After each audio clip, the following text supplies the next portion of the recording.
पुराने ज़माने से यही रिवाज चला आ रहा है। इधर घर में चूंटियां नजर आईं और उधर बड़ी बूढ़ियों ने मुट्ठी भर आटा कोनों में डाल दिया। चूंटियों से भी निजात और सदक़े की नेकी मुफ्त में। अब्बा हंसने लगे तो खातून के चेहरे पर भी मुस्कुराहट आ गई। चले मैं भी फिर आटा ही ट्राई कर लेती हूँ। वो कुछ सोचते हुए कूपेक्स पाउडर वहीं काउंटर पर रख कर वापसी के लिए मुड़ गईं और सत्तार भाई ने अब्बा को खश्मगीन निगाहों से देखते हुए काली मिर्चों को तोलना शुरू कर दिया। अब्बा, तुमने सत्तार भाई की दुकानदारी खराब कर दी। वापसी पर मैंने अब्बा से हंसते हुए कहा, नहीं बेटा, ये बात नहीं। हमारे घरों से बरकतें इसीलिए उठ गई हैं। लोग अल्लाह की मखलूक का ख्याल रखना भूल चुके हैं।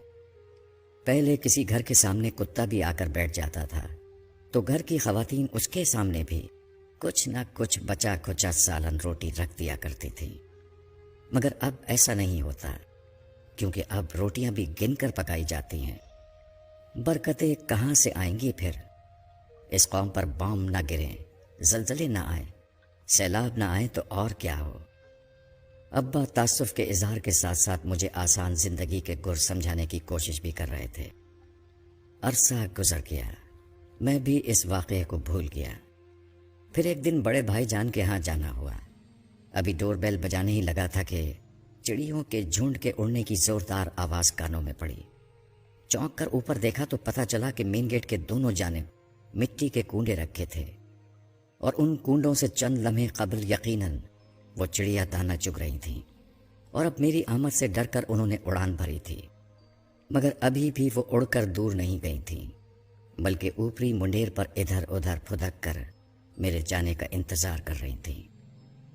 भतीजी ने दरवाज़ा खोला तो मैं अंदर दाखिल हो गया। ये क्या, इतनी सारी चिड़िया?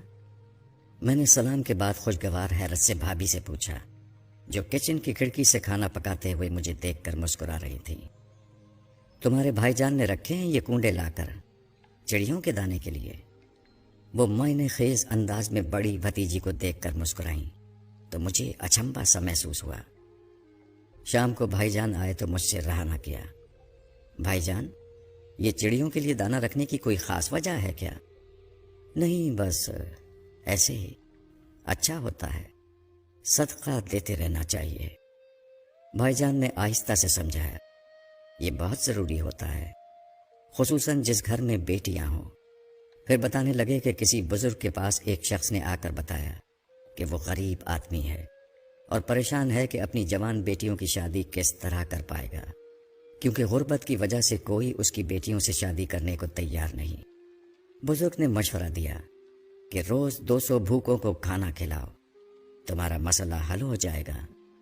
गरीब आदमी मारे एहतराम के बुजुर्ग को तो कुछ न बोल पाया, अलबत्ता आस्ताने से बाहर आकर ज़ारो कतार रोने लगा। पास से गुजरते हुए किसी दाना ने पूछा, रोते क्यों हो?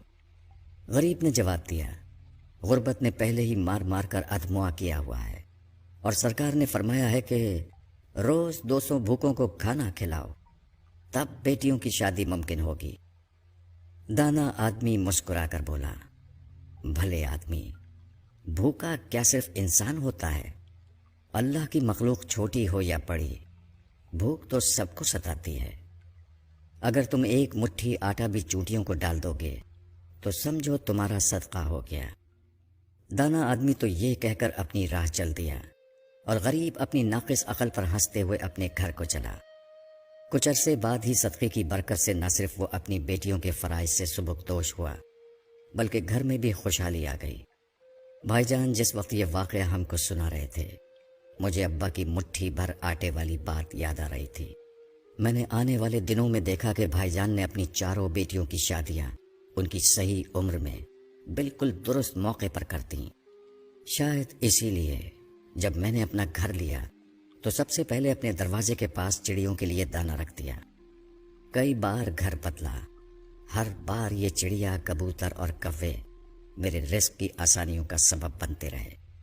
बीमारियां भी आईं, परेशानियों ने भी घेरा तंग करने की कोशिश की, मगर हमेशा ये परिंदे मुझे आसरा देते रहे। इन्ना माल उसरे युसरा के माने समझाते रहे, अल्लाह रब्बुल इज़्ज़त की बड़ाई का यकीन दिलाते रहे। الحمدللہ ثم الحمدللہ۔ میں نے آج تک اپنے بچوں کا بہتا خون نہیں دیکھا، انہیں کسی تکلیف سے تڑپتے نہیں دیکھا۔ ایک وقت ایسا بھی آیا جب میرے گھر کا سب سے بڑا مسئلہ یہ تھا کہ ہماری مرغی کڑک ہو جانے کے باوجود انڈوں پر کیوں نہیں بیٹھ رہی ہے، اور یہ وہ دور تھا جب میرا گھر کبوتروں والا گھر کے نام سے مشہور ہو چکا تھا۔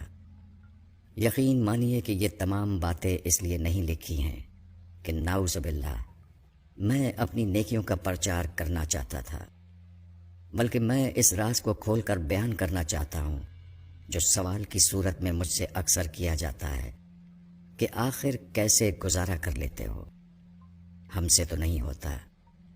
میں نے اپنی زندگی کو اسی ننھی مخلوق کی خدمت کر کے آسان بنایا ہے۔ تمام بڑائیاں اس رب کے لیے جس نے مجھے اس قابل بنایا کہ میں یہ کر سکوں۔ اللہ ہم سب کو صدقات کی توفیق عطا فرمائے۔